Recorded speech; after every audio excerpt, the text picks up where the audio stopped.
Good morning, everyone. Welcome back to the Court of Cinema podcast. I'm your host, Logan, and here we talk about everything film and TV. And in today's episode, I'm going to dive right into it. This is going to be a kind of quick-ish movie news episode. We got the casting for the X-Men movie, at least so far. I'm going to be explaining that in a second, but we got some of the casting. I believe there's going to be more casting announced soonish, but we got some for now, and I'm going to be here to kind of react to it and just announce who got announced for the cast for the X-Men movie. So for the casting that we got announced for this new X-Men movie, number one, we got an official date for this movie. It's coming out in May of 2028. So May 5th, 2028, that's kind of what I suspected. It's going to be a big summer movie. This is going to be kicking off the mutant saga for the MCU, and it's going to be really cool. So coming out after Secret Wars will be the X-Men movies, and we're going to have the new Black Panther film, probably some more things that they're keeping under wraps right now, but May 5th, 2028, we're going to be having the new X-Men movie. So, things that we already know about. Sadie Sink as Jean Grey. Massive surprise. We already knew that from Spider-Man, and it's one of the worst kept secrets in Hollywood from recent memory, but still, great casting. I love Sadie Sink, and she's going to do a great job. Drake Schreier is going to be directing the movie, which is really, really cool. He did a great job with Thunderbolts. I think that's one of the better MCU movies of recent history. It's a really cool one, great emotion. Visually, it looks super cool. So I'm excited to see where that goes from here. Moving on, casting that we got confirmed, but this is confirming it again. Kit Connor as Scott Summers. Kit Connor, incredible actor. The only thing I've really seen him in is Warfare from last year. He didn't have a massive role in Warfare, but he's still one of my favorite actors working today. And this is you can say it's an obvious casting, but he's a phenomenal actor. He's going to do a really good job. And, he definitely looks the part for Cyclops. And I know that everyone and myself is jealous that his love interest is Sadie Sink and also Samara Weaving, but it is what it is. Moving on, Samara Weaving is playing Emma Frost, another good casting. I'm not really too familiar with her game. I haven't seen a lot of movies from her, but Samara Weaving, incredible actress, is going to do a really good job as the role of Emma Frost. And of course, moving on further beyond that, going into some of the bigger hitters for the X-Men casting, Christopher Abbott is coming into the role as Professor Charles Xavier. That's going to be super cool to see. I've seen him in a couple different films, and I feel like I haven't seen enough of him, but he's another phenomenal actor. I trust Marvel that they've made the right choice. You can say what you want about Marvel, maybe not making the best films when it comes to casting. They did a really, really phenomenal job, so I have all the faith in them that they've casted the right guy for the role for Professor X. And it's definitely coming with incredibly massive shoes to fill. The last two actors for Charles Xavier are legends in a lot of people's eyes, and it's going to be really hard to replace. But still, I definitely have hope for Christopher Abbott, and I can't wait to see what he does. Moving on into maybe the bigger name that jumped into the casting, Indy Navarrete as Rogue, coming right off of Obsession and just kicking off her acting career in a phenomenal way. I mean, this is really a big jump for her. This is definitely going to be a big one for her. Coming off of Obsession into this movie, it's going to be great, and I have no doubt that she's going to do a really, really good job. Indy, she's been in some other films before, but really Obsession was the movie that really put her on the map, and X-Men is going to show why they made the right choice. I have a lot of faith in her. Also, another actress I have a really big crush on, but whatever, is what it is. Moving on into the last, or one of the last ones, Maya Boyd as Storm, an actress that I feel like no one really knows a lot about her, but that's kind of a good thing. I think that she does have some good chops from what I've heard, so I have a lot of faith in them in Marvel to do that in a good job. And also, the bar is very low for a lot of these characters, but I'm excited to see them do something really cool with Cyclops and Storm especially. I feel like Storm never got a lot out of those movies, and it's going to be really cool to see that. Jean Grey got a bit out of her in those last X-Men films, but Storm, Cyclops, Emma Frost, Rogue, Professor X as well. I feel like they can do something really, really cool with these characters that we haven't really seen before. And moving on into the last bigger bombshell for this announcement. And number one, if you can hear the rain outside my window, sorry, that's just kind of what the weather decided to do today.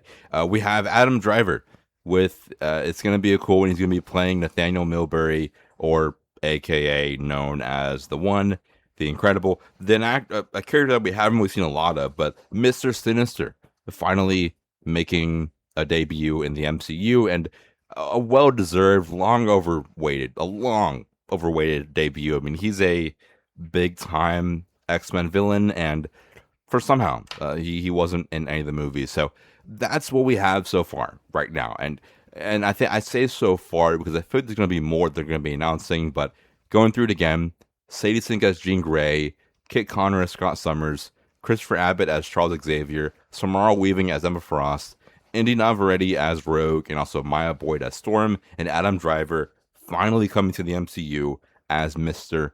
Sinister. So there's still a ton of questions about this movie. I mean, we're not quite sure really anything about the film. I mean, we can assume that Mr. Sinister will be the villain, but if I feel like it wouldn't really be the X-Men without Magneto, in my opinion.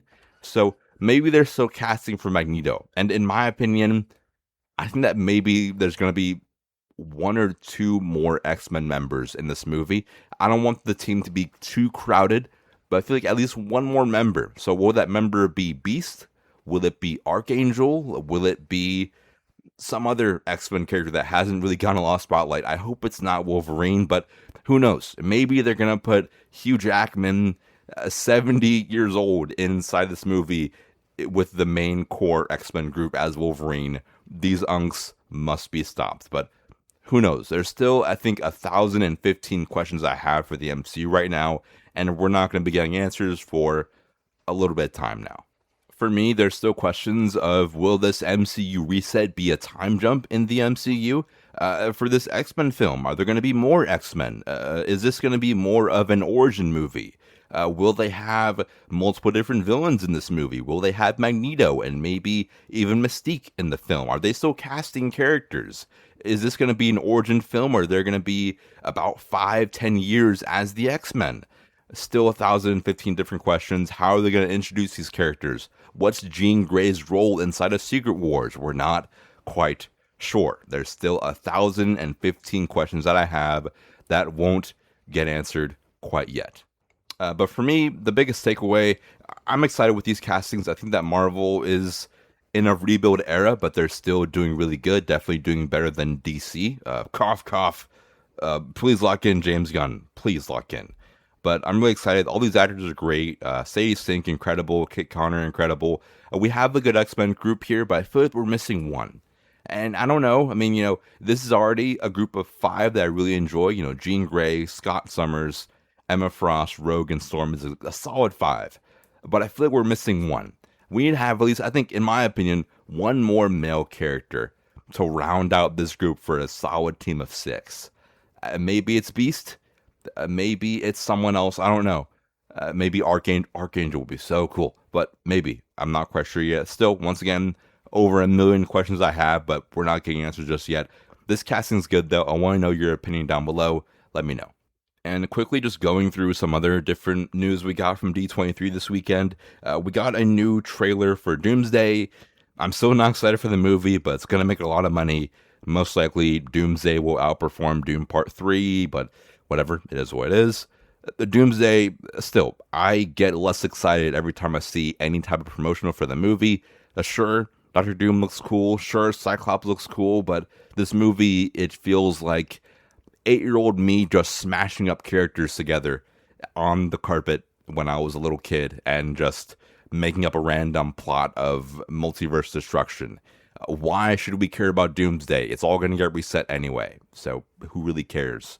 That's kind of my takeaway from the Doomsday trailer. Moving on, though, we did get something for Vision Quest. I'm not going to lie. Vision Quest, I wasn't that excited for it. In my opinion, Vision Quest, it might not be that good. Vision Quest should have came out like 10 years ago. I'm joking, but let's run the timeline back here. So WandaVision came out in 2020, 2021, and then Multiverse of Madness was kind of like a sequel to WandaVision, which came out in 2022. So Vision Quest should really have come out like in 2023, 2024, but it's coming out in 2026, so whatever, it is what it is. The hype for this movie, or for this show, kind of maybe died down for a lot of people, but the trailer for Vision Quest looks great. I'm not gonna lie, I'm not gonna be a hater. I love it. And, Vision has always been a cool character to me. Seeing him getting his own well-deserved, his own show is really cool. Seeing that Ultron is inside of his head is super cool. So I'm nothing but excited for Vision Quest, honestly. I mean, I'm gonna be sitting in maybe the middle row for Vision Quest. I'm gonna be cautiously excited. Marvel has had a way with disappointing me, but it should be cool, and plus the MCU, it's going to be getting hit with a nuclear bomb pretty soon, and the entire thing's going to get reset. So we may never see Vision again, honestly. So this might be the last time Paul Bettany is playing Vision, but I will be there to support my big bro. But besides that, that's really it. That's really, I think, all of the bigger news coming out of this weekend for D23, for Marvel at least. We did get Spider-Verse stuff leaked online. This is disappointing. We also got some new stuff for Marvel's Wolverine coming out in a few weeks here. So it's pretty cool. In my opinion, Marvel still has a long way to go to regain my trust, but they are on the right path. This is a very cool rebuild era for the MCU. Doomsday looks like slop, but I will be watching that slop first day, unfortunately, because I'm a massive nerd and this still somewhat excites me because I'm a dork. That's just the truth of it. But until Doomsday, that's all I have for now. This has been, I think, a really fun D23 weekend, and we got some really cool news. The X-Men looks super cool. Let me know your thoughts on the X-Men casting. In my opinion, I really enjoy it. Doomsday, no comment. I'm not going to be a hater anymore for now. And then Vision Quest, I think, is going to be a surprise for me. Even though the M2 is about to be nuked pretty soon and none of this is going to matter, I will still watch Vision Quest because I'm a massive Paul Bettany fan, and the character of Vision has been in the MCU since 2008 with Jarvis, so it's going to be kind of cool to see this whole trilogy and era eclipsing almost. It's going to be very beautiful and poetic in my opinion. So Vision Quest, I'm excited for it. It's the end of an era. And let me know, what are your thoughts on D23? What do you think was the best? Was it Ahsoka Season 2, or was it Starfighter, or was it something else? Coco and The Incredibles news, and Disney being a dead horse with live action remakes? Let me know. What were your thoughts on everything? Until next time, stay swagged out, stay cool, watch more films, and until next time, I'm Real Slogan. I'll see you guys in the next one.